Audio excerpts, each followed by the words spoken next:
Hello ji, welcome back everybody to my YouTube channel from Pakistan.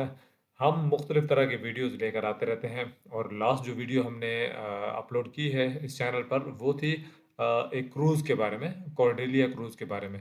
और मैं इंतहाई शॉक हुआ था वो वीडियो को देखकर, क्योंकि मैं एक्सपेक्ट नहीं कर रहा था कि इस लेवल का क्रूज़ भी इंडिया में मौजूद है। और आप मेरी क्रूज़ के साथ मोहब्बत अब तक तो देख ही चुके होंगे कि मुझे इन चीज़ों में कुछ ख़ास किस्म की जो टूरिज़्म है वो मुझे बड़ी पसंद है। जैसे डेज़र्ट की कुछ एक्सपीरियंसेस हों या क्रूज़ वाले एक्सपीरियंसेस हो तो मुझे बड़ा मज़ा आता है। तो मैं तब बड़ा शौक था और उसी रिसर्च में मुझे मालूम पड़ा और कुछ आप लोगों ने मुझे बताया कि इंडिया में बीचेस और आइलैंड्स भी बड़े ज़बरदस्त किस्म के हैं। और ये बात मेरे लिए बड़ी शॉकिंग थी। और इसी में मुझे एक नाम पता चला, अंडमान या अंडमान, जो भी है, एक आइलैंड है। तो इतनी ज़्यादा जब उसके बारे में मैंने बातचीत सुनी तो मैंने कहा कि लाजमी इसमें कुछ ना कुछ स्पेशल होगा। और अगर ये वाकई ही ऐसा एक बीच हुआ, एक ऐसा स्पॉट हुआ जहाँ पे टूरिज़्म के लिए जाया जा सकता है या जहाँ पे बंदा उसे कह सकता है कि ये भी एक इंटरनेशनल लेवल का है, तो वाकई ही मेरी हैरानगी और ज़्यादा हो जाएगी। तो इसलिए मैं बहुत ज़्यादा एक्साइटेड हूँ ये वीडियो देखने के लिए। अगर आपको भी ये वीडियो मेरे साथ देखनी है तो जल्दी से आ जाएँ और आने से पहले सब्सक्राइब का बटन ज़रूर दबाते आइएगा। और साथ-साथ अगर आपको वीडियो अच्छी लगे तो लाइक करना भी मत भूलिएगा। आ जाएँ मेरे साथ, शुरू करते हैं ये video. Let's start the video together. अगर आप अंडमान एंड निकोबार का एक परफेक्ट आइटिनरी ढूंढ रहे हो और कंफ्यूज्ड हो like what will be the budget, what are the stay options available, what activities you should do और ऐसे ही बहुत सारे doubts, then this video is for you. We are here to help you sort your itinerary search for your next Andaman trip. हाय, मैं हूँ कंचन और मैं हूँ Aiti, and together we are Nomadic Soulmates. So आपके मन में सबसे पहला डाउट आएगा, how to reach Andaman? Andaman पहुँचने के लिए दो ऑप्शंस हैं, एक है बाय शिप और दूसरी है बाय फ्लाइट। फ्लाइट आपको कोलकाता, बैंगलोर, चेन्नई, वाइजैक से इजीली मिल जाएगी, जो आपको सीधा अंडमान के कैपिटल पोर्ट ब्लेयर में सिर्फ 2 घंटे में ही पहुंचा देगी। Try to book a morning flight ताकि आप हाफ डे को एक्सप्लोर करने में यूटिलाइज कर सको। हमने अपने फ्लाइट के टिकट स्काई स्कैनर से बुक किया था, जहां हमने कोलकाता से पोर्ट ब्लेयर तक की और रिटर्न फ्लाइट सिर्फ 10,000 में बुक की थी। डे 1 में आप ट्रैवल करोगे इंडिया के मेन लैंड से पोर्ट ब्लेयर तक। एयरपोर्ट के एग्जिट में आपको प्राइवेट टैक्सीज मिल जाएगी, जो आपको लगभग 200 रुपए में आपके होम स्टे तक ड्रॉप कर देगी। पोर्ट ब्लेयर में आपको 1000 से लेके 3000 तक काफी अच्छे अकोमोडेशंस मिल जाएंगे। हमने स्टे के लिए एजेस होम स्टे को कंसीडर किया, जो हमें पर नाइट 1000 रुपीज का पड़ा, जो कि एक काफी अफोर्डेबल ऑप्शन है। इसी होम स्टे के ओनर से हमने एक स्कूटी भी रेंट की सिर्फ 500 रुपए में। पोर्ट ब्लेयर में एयरटेल और जियो की कनेक्टिविटी बहुत अच्छी मिलती है, सो नेटवर्क का कोई टेंशन नहीं होता यहाँ पर। होटल में आप अपना सामान ड्रॉप करके इनमें से कोई भी एक सनसेट बीच को एंजॉय करने निकल सकते हो। अगर आप एक कंट्री साइड वाली फीलिंग चाहते हो तो आप खूर मेदरा बीच को कंसीडर करना, जहाँ जाते वक्त आपको इस ट्रॉपिकल पैराडाइज का एक ओवरव्यू देखने मिलेगा। सनसेट देखने के बाद आप पोर्ट ब्लेयर में अपना डिनर प्लान कर सकते हो। यहाँ पे खाने के लिए बहुत सारे ऑप्शंस अवेलेबल है and prices are very affordable. Day 2 की शुरुआत आप करोगे रॉस एंड नॉर्थ बे आइलैंड के ट्रिप से। इसके टिकट के लिए आपको पोर्ट ब्लेयर में Rajiv Gandhi water sports complex में आना पड़ेगा, जहाँ से आपको 770 रुपीज करके टिकट मिल जाती है Ross and North bay island की। रॉस आइलैंड को एक्सप्लोर करने के लिए आपको 1 घंटे का वक्त दिया जाएगा, जहाँ पर आप ब्रिटिशर्स द्वारा बनाए गए इस पीनल कॉलोनी को देखोगे। रॉस आइलैंड, जिसे अभी नेताजी सुभाष चंद्र बोस आइलैंड भी कहा जाता है, और यहाँ पर एंट्री टिकट आपको लगेगी 50 रुपीज पर पर्सन की। अगर आपको चलने में दिक्कत होती है तो आप यहाँ पे मात्र 80 रुपीज में बगीज भी हायर कर सकते हो, जिसमें बगी ड्राइवर आपको इस आइलैंड की पूरी हिस्ट्री बताएगी। इस आइलैंड में आपको बहुत सारे फ्रेंडली डियर्स एंड पीकॉक्स देखने मिल जाएंगे, जो यहाँ पे फ्रीली घूमते हैं। यहाँ का फेमस अट्रैक्शन है एक लाइट हाउस, जहाँ से रॉस आइलैंड का एक पैनोरामिक व्यू दिखता है। रॉस आइलैंड को पूरा एक्सप्लोर करने के बाद आप निकल पड़ोगे नॉर्थ बे आइलैंड की ओर। North Bay is famous for coral reefs and water activities like sea walk, scuba diving, parasailing and snorkelling. हमने इतना नॉर्थ सब बे में कुछ। स्नॉर्कलिंग की थी, जिसके लिए हम लोगों ने पे किया था 1000 रुपीज पर पर्सन। नॉर्थ बे में कम आपको पैसे। खाने के ऑप्शंस भी मिल जाएंगे, तो आप अपना लंच यहाँ पे प्लान कर सकते हो। रॉस एंड नॉर्थ बे की ट्रिप को खत्म करके डे 2 को आप कॉर्विन्स कोव बीच के खूबसूरत सनसेट के साथ एंड कर सकते हो। डे 3 में आप हैवलॉक आइलैंड का ट्रिप प्लान कर सकते हो, जहाँ जाने के लिए आपको पोर्ट ब्लेयर से ही शिप मिल जाएगी। अगर आप एक बजट बैकपैकर हो, देन आप फीनिक्स बे जेटी से एक दिन पहले ही गवर्नमेंट फेरी बुक कर लेना, जिसके लिए आपको एक दिन पहले काउंटर से ही टिकट लेना पड़ेगा। गवर्नमेंट फेरी में ट्रैवल करने से आपको अपर डेक का फुल एक्सेस मिलता है, जो आपको दूसरे प्राइवेट फेरीज में नहीं मिलेगा, लाइक मक्रूज। पोर्ट ब्लेयर से हैवलॉक की दूरी लगभग 60 किलोमीटर की है, जिसको पूरा करने के लिए 2 घंटा लगता है। हैवलॉक पहुंचने के बाद आप एक स्कूटी हायर कर लेना, जो आपको 400 से 500 में इजीली मिल जाएगा। हैवलॉक में आपको 2000 से लेकर 5000 तक काफी अफोर्डेबल रिजॉर्ट्स और होटल मिल जाएंगे। हमने अपना स्टे ग्रीनवुड रिजॉर्ट में बुक किया था, जिसके लिए हम पे कर रहे थे 2500 पर नाइट। बहुत सही है। प्राइसेस हैवलॉक में जियो काम नहीं करता और एयरटेल भी थोड़ा बहुत ही चलता है, लेकिन बीएसएनएल का नेटवर्क बहुत अच्छा आता है यहाँ पर। थोड़ा रेस्ट करके दोपहर में आप निकल सकते हो काला पत्थर बीच को एक्सप्लोर करने, जहाँ जाते वक्त आपको रास्ते में बहुत सारे सीक्रेट बीचेस देखने मिल जाएंगे। जॉर्ज, इंडिया काला में पत्थर बीच इज अ रॉकी बीच, जिसको घूमने में आपको 1 घंटा तो लग ही जाएगा। हैवलॉक में खाने के बहुत सारे ऑप्शंस मिल जाएंगे आपको, लेकिन प्राइसेस थोड़े एक्सपेंसिव हो सकते हैं as compared to Port Blair. Adventure lovers के लिए हैवलॉक आइलैंड में मॉर्निंग, इवनिंग, नाइट में कायाकिंग भी होती है, जहाँ पे इवनिंग एंड नाइट कायाकिंग में बायोल्यूमिनेसेंस देखने मिलता है। इस कायाकिंग को एक्सपीरियंस करने के लिए आपको 1500 से 3000 लग सकता है, depending upon the season. Day 4 की शुरुआत आप हैवलॉक की most famous activity scuba diving से कर सकते हो, जिसके लिए हम सजेस्ट करेंगे कि आप एक दिन पहले ही मॉर्निंग वाला स्लॉट बुक कर लो, क्योंकि मॉर्निंग में पानी बहुत स्टिल रहता है और आपको अंडर वाटर विजिबिलिटी बहुत अच्छी मिलेगी। हैवलॉक में 2 तरीके के स्कूबा डाइविंग होते हैं, एक है शोर डाइव और एक है बोट डाइव, जिसपे हम लोगों ने एक डिटेल्ड वीडियो बनाया हुआ है, जिसको आप आई बटन में क्लिक करके देख सकते हो। स्कूबा डाइविंग के बाद आप दोपहर में जा सकते हो एलिफेंटा बीच को एक्सप्लोर करने, जहाँ जाने के लिए आपके पास 2 ऑप्शंस है। या तो आप हैवलॉक जेटी से बोट लेके जा सकते हो, जो कि आपको around 1000 rupees per person charge करती है, जिसमें आपकी स्नॉर्कलिंग कॉम्प्लीमेंट्री रहेगी। दूसरा ऑप्शन रहेगा एक जंगल ट्रैक, जिसे आप फ्री में एलिफेंटा बीच पहुंच सकते हो, लेकिन ध्यान रहे ये ट्रैक सुबह 8 बजे से दोपहर 1 बजे तक ही अलाउड है, क्योंकि इस ट्रैक में आपको एक रिजर्व फॉरेस्ट के थ्रू जाना पड़ता है। ये सही है, ये मेरा फेवरेट होगा। इस ट्रैक को करने के लिए यहाँ पे गाइड्स भी अवेलेबल है, जो सिर्फ 500 रुपीज में आपको पूरा ट्रैक करा देगा। ये अच्छा है, अगर ये आप करना बच्चों या एजेड लोगों के साथ ट्रैवल कर रहे हो, तो हमारी सजेशन यही रहेगी कि आप ये ट्रैक ना करें, क्योंकि ये ट्रैक थोड़ा डिफिकल्ट हो सकता है। एलिफेंटा बीच एक वाटर एक्टिविटी बीच है, सो आप यहाँ पे काफी सारी एक्टिविटीज ट्राई कर सकते हो, जिनके प्राइसेस कुछ इस तरीके से है। एलिफेंटा बीच से एक्टिविटीज करने के बाद आप जा सकते हो राधानगर बीच में सनसेट देखने। राधानगर बीच वर्ल्ड का 7th मोस्ट ब्यूटीफुल बीच में भी काउंट किया जाता है, जो जाना जाता है यहाँ के प्रिस्टीन ब्लू वाटर के लिए। हैवलॉक एक ट्रॉपिकल आइलैंड है और यहाँ पे वेदर प्रेडिक्ट करना थोड़ा मुश्किल है, so plan your trip accordingly. अब सबसे बड़ा question, how to book a government ferry. चलिए साथ में नील आइलैंड का टिकट लेते हैं।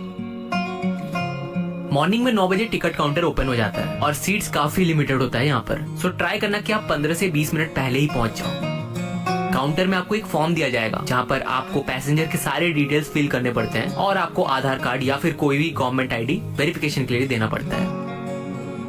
अगर आपको गवर्नमेंट फेरीज की टिकट्स नहीं मिलती है, तो आप प्राइवेट फेरीज के साथ भी जा सकते हो, जिसका टिकट 1500 से चालू हो जाता है। डे 5 में आप निकलोगे नील आइलैंड के लिए। नील आइलैंड साइज में हैवलॉक से बहुत छोटा है और आप यहाँ पर स्कूटी या फिर कार हायर कर सकते हो। स्कूटी आपको 500 से लेकर 600 में और कार आपको 1000 से लेकर 1500 तक अवेलेबल मिल जाएगी। नील आइलैंड में स्टे का ऑप्शन थोड़ा लिमिटेड है, जहाँ पर आपको 2500 से 5000 तक पर नाइट देना पड़ सकता है। हम जिस होम स्टे में रुक रहे थे हमने पर नाइट 2500 दिया था। नील में आपको जियो और एयरटेल की कनेक्टिविटी नहीं मिलती है और BSNL भी उतना अच्छा नहीं चलता है। सो ये एक इशू है इस आइलैंड का, बट आई एम श्योर कि आने वाले वक्त में जियो की कनेक्टिविटी आ जाएगी।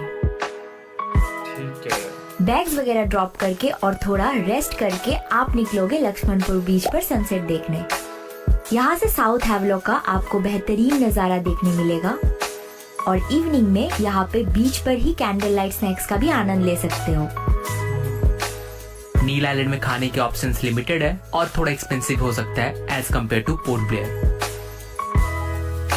डे 6 में आप सुबह सुबह निकल पड़ोगे नील आइलैंड के बीचेस को एक्सप्लोर करने। भरतपुर बीच, जो नील आइलैंड का एक्टिविटी बीच भी माना जाता है, यहाँ पर आप स्कूबा डाइविंग, स्नॉर्कलिंग और ग्लास बॉटम बोट राइड भी कर सकते हो।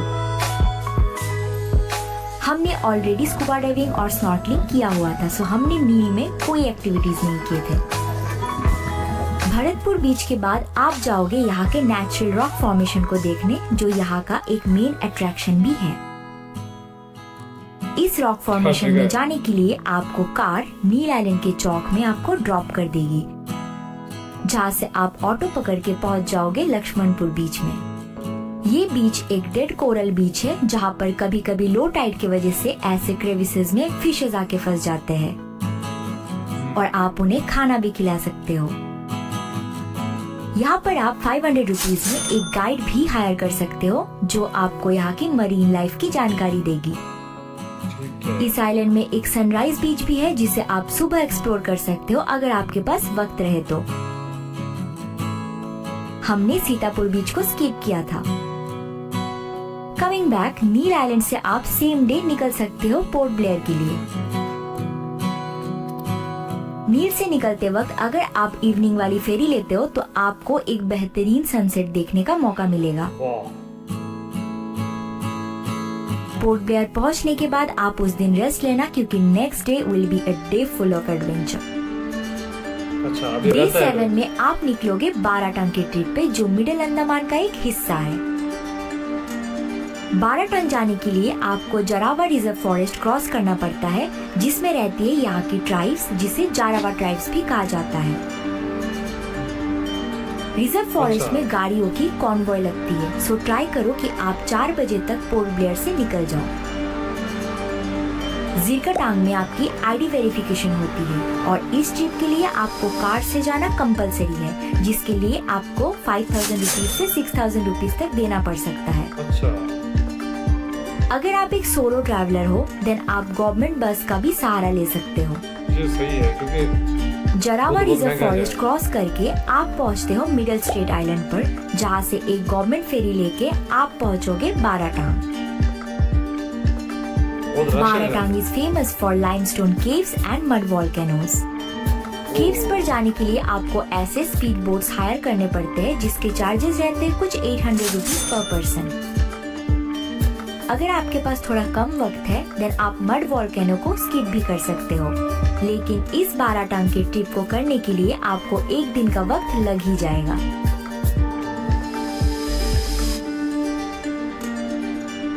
डे 8 की शुरुआत आप कर सकते हो सिल्वर जेल से, जहां आपको जेल वक्त में थोड़ा पीछे लेकर जाएगा और ये दिखाएगा कि हमारे फ्रीडम फाइटर्स ने ब्रिटिशर्स की इस काला पानी की सजा को कैसे झेला था। सिल्वर जेल की entry fee 30 rupees per person की है और यहाँ आपको 200 रुपीज में गाइड भी मिल जाएगा। सिल्वर जेल घूमकर आप निकल सकते हो चिड़िया टापू की ओर, जिसके बीच को मुंडा पहाड़ बीच कहा जाता है। यहाँ पर भी आपको 30 रुपीज की एंट्री फी लगती है। Munda Pahar beach is famous for breathtaking sunsets और मुंडा पहाड़ ट्रैक। ये ट्रैक शाम के 3 बजे तक ही ओपन रहता है, क्योंकि चिड़िया टापू आते वक्त आपको एक रिजर्व फॉरेस्ट क्रॉस करना पड़ता है। So this beach is closed by 5 PM. मुंडा पहाड़ ट्रैक के एंड पर आपको एक क्लिफ देखने मिलेगा, जिसे यहाँ का सुसाइड पॉइंट भी कहा जाता है।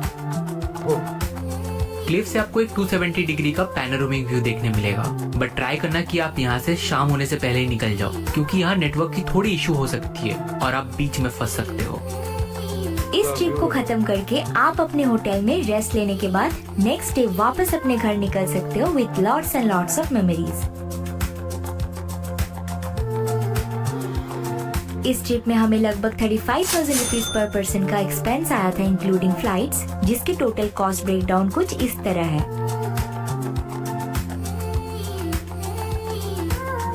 अगर आपको ये वीडियो थोड़ी भी हेल्पफुल लगी देन एक लाइक, एक कमेंट और हमारे इस चैनल को जरूर सब्सक्राइब करना। सब्सक्राइब करते हैं और मेरी हालत देखें, मेरे मतलब हैरानगी में मुझसे कोई अल्फाज भी नहीं निकले। मैं चाहता था कि मैं साथ साथ बोलूं, कमेंट्री करूं, लेकिन बहुत ही शॉकिंग मेरे लिए कि मैंने जैसे ये वीडियो शुरू हुई ना तो उन्होंने बोला कि आपको पोर्ट ब्लेयर तक जाना पड़ेगा और मुझे ये एडमिट करना पड़ेगा कि मुझे इसका बिल्कुल आइडिया नहीं था कि पोर्ट ब्लेयर कहाँ पे। और जैसे मैंने उसके शुरू में विजुअल्स देखे ना, जैसे वो स्कूटीज चल रही हैं और जो मैंने पहली लुक देखी आइलैंड की, तो मैंने कह दिया कि ये इंडिया में नहीं है, मे बी ये कहीं पे फिलिपीन वगैरह की या थाईलैंड के किसी बीच की बात हो रही है, कहीं उस आइलैंड की बात हो रही है। काफ़ी देर तक मैंने ये समझा इस वीडियो में, लेकिन आगे आगे बातें चलते चलते पता चल रहा है कि ये तो भाई सारा कुछ जब रुपीज़ में बात हो रही है, इंडियन रुपीज़ की, फिर वहाँ के जो आइलैंड्स के कोई नाम थे वो, फिर कुछ और चीज़ें जैसे रिक्शा वगैरह, ये सारी चीज़ें बता रही हैं कि भाई ये तो अंडमान, ये एक ऐसा आइलैंड है जिसको मैं उन कंट्रीज़ के मुकाबले में कहीं पे भी ला के रख सकता हूँ कि जो वहाँ पे सीन्स हैं, जो ख़ास तौर पे सफाई सुथराई, फिर वहाँ पे जितनी एक्टिविटीज़ आपको मिल रही हैं, और एक आइलैंड नहीं, मतलब एक पूरा गुच्छा है आइलैंड्स का कि आपको एक नहीं, दो नहीं, पांचवें नहीं, छठे पे, 10वें पे जाना पड़े तो आपके पास ऑप्शन मौजूद हैं। आप अपने टाइम को देखते हुए, अपनी ईज़ को देखते हुए, अपने बजट को देखते हुए डिफरेंट टाइप का प्लान कर सकते हैं। और इतनी एक्टिविटीज़ और इतने आपको इतने ज़बरदस्त किस्म की डाइवर्सिटी ऑफ टेस्ट आपको मिल रहा है कि वहाँ पे वो जैसे वो सुसाइड वो क्लिफ थी। अब इस तरह के नज़ारे मैंने देखे हुए हैं यूके की, जब वीडियोस वगैरह हम देखते हैं स्कॉटलैंड वगैरह की, तो वहाँ पे ये चीज़ें आपको देखने को मिलती हैं। अ, फिर वो जो बीचेस थे जहाँ पे वो आपको वाइट सी सैंड मिल रही है, अब ये चीज़ें नॉर्मली मैं एक्सपेक्ट नहीं कर रहा था कि यहाँ पे आपको मिल जाएंगी। उसके अलावा स्कूबा डाइविंग, इंतहाई कमाल की स्कूबा डाइविंग, और वहाँ पे जो आपको एक एक्सपीरियंस हो रहा है, मतलब मैंने देखा हुआ है इसको, लेकिन बिल्कुल एक्सपेक्ट नहीं किया था। मतलब सारी चीज़ें आप देख लें कि मैं इसको सम अप करूँ तो बिल्कुल भी मैं इसका 5% भी इस वीडियो में एक्सपेक्ट नहीं कर रहा था कि इतना कुछ यहाँ पे हमें मिल जाएगा। और ये एक और रीज़न बन चुकी है कहने को कि इंडिया एक कंट्री नहीं है, ये तो एक मतलब एक कॉन्टिनेंट की तरह बिहेव कर रहा है जिसमें मुख्तलिफ डिफरेंट डिफरेंट कंट्रीज़ हैं। तो कहाँ पे राजस्थान वगैरह उस तरफ चले जाओ तो ये वो वाइब देखें और इस वाइब को देखें, ऐसे लगेगा कि ज़मीन आसमान का फ़र्क है बीच में, और ये दो डिफरेंट कंट्रीज लग रहे हैं। मेरे लिए और बातें मेरे जहन में नहीं आ रही, मैं मुझे लगता है कि इसके लिए मुझे और वीडियोस देखना पड़ेंगी। अच्छा, इसकी जो जियोग्राफी है, ये कहाँ पे है, आपने मुझे कमेंट में बताना है। मैं इसको गूगल पे नहीं सर्च करने वाला, मैं आपके कमेंट्स का वेट करूँगा। वहाँ से मैं सुनना चाहूँगा आपसे भी कि इसके आपको इसमें क्या स्पेशल लगता है, या इसमें जो मेरी हैरानगी है वो बजा है या नहीं। तो मैं वेट करूँगा आपके कमेंट्स का, इस तरह की मज़ीद अच्छी अच्छी वीडियो सजेशंस का। मिलूंगा आपसे नेक्स्ट अच्छी सी वीडियो में, तब तक के लिए बाय बाय।